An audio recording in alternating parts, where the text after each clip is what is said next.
suicide rate of people incarcerated in jails is therefore 3 times higher than the national average.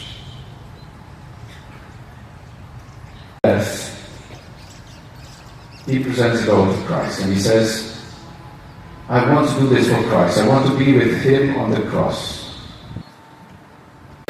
And that is also, I think, an experience of Father Kindiki. Prisons make people sick. And there are strikingly similar death-dealing dynamics in the prisons all over the world and also here in Kenya.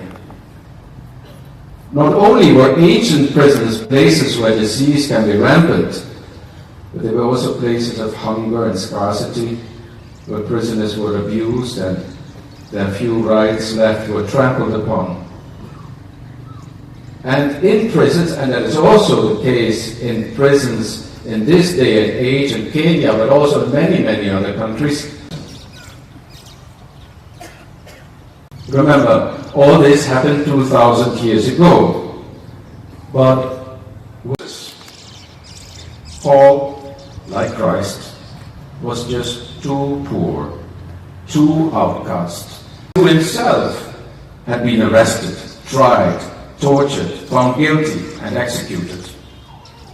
Christ himself, like Paul, was the victim of a system. Rather than regarding Paul as a charity case or as a person to be corrected, the friends, the disciples' way of maintaining social power.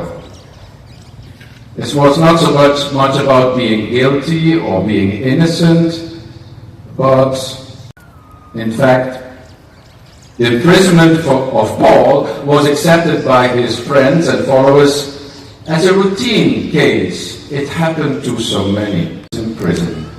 We would call him nowadays a repeat offender.